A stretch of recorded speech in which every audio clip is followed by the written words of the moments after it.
Les proverbes classiques du Yi Jing touchent profondément les cœurs. La première phrase, « L'eau qui coule ne se précipite pas », Lao Tzu a dit, la meilleure bonté est comme l'eau.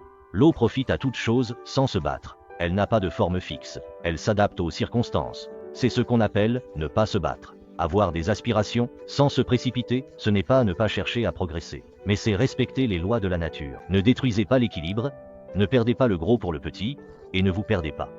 Les choses ne peuvent pas se faire par impatience, mais pour être terre à terre. Comme l'eau qui coule, l'eau coule lentement. Et il ne rivalise pas pour la préséance.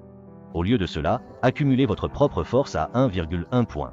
La deuxième phrase est que celui qui est profond a un secret superficiel. Une personne qui a trop de désirs manquera en conséquence de sagesse et de spiritualité.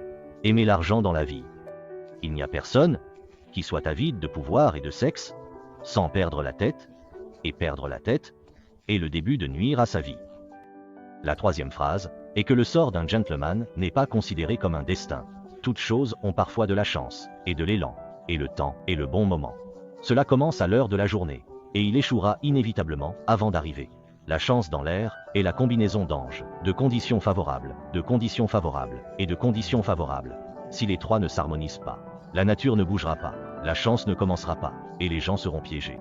Essayez la parallaxe. Plus la parallaxe est grande, plus l'énergie est forte, comme une cascade. Ces trois éléments réunis forment ce qu'on appelle le destin. Confucius a dit, ne pas connaître son destin, c'est ne pas être un homme de bien. D'abord, il faut comprendre son propre destin, savoir comment se comporter dans ce monde. Ensuite, il faut connaître le destin céleste, après avoir acquis de l'expérience dans la vie. Ressentir le chemin de la nature, suivre le ciel, répondre à son destin. La quatrième phrase est, l'homme peut faire 1000 calculs, mais le ciel en fait un seul. Dans le cœur de chacun, comprendre le chemin de la nature et du ciel, afin de pouvoir suivre le ciel et répondre à son destin. La quatrième phrase est, l'homme fait 1000 calculs, mais le ciel en fait un seul. Dans chaque cœur, une calculatrice évalue ses. Chacun a sa petite calculatrice, évaluant ses propres gains, et ensuite ceux des autres.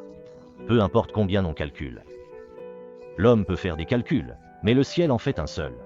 À quoi bon faire des calculs? On doit évaluer la vertu de chacun. Le ciel et la terre ne sont pas partiaux.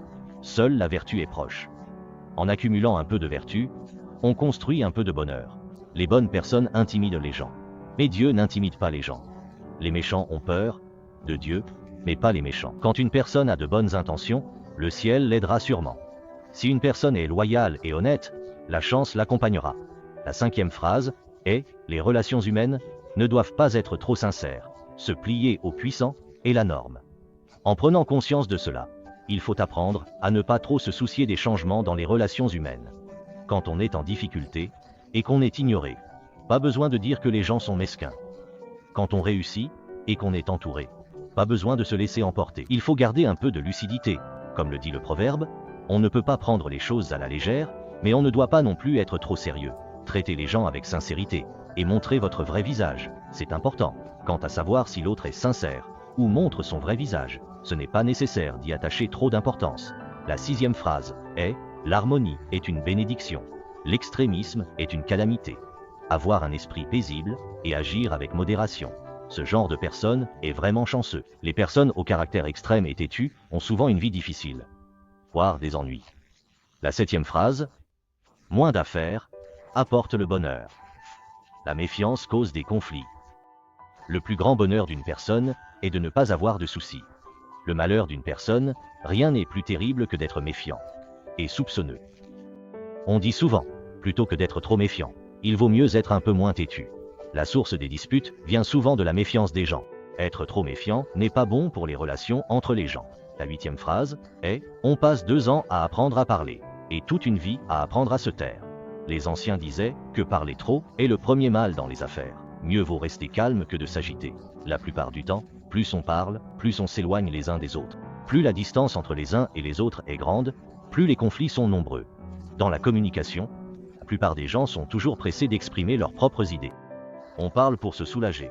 On ne comprend pas du tout l'autre. Donc s'il n'y a vraiment rien à dire, alors ne dis rien. Les anciens pensèrent que le charme ne se mesurait plus à l'abondance, et que rester silencieux était la meilleure des attitudes. Parler sans cesse, c'est parfois moins impressionnant que de rester silencieux et pensif, ce qui donne une impression de profondeur et de mystère.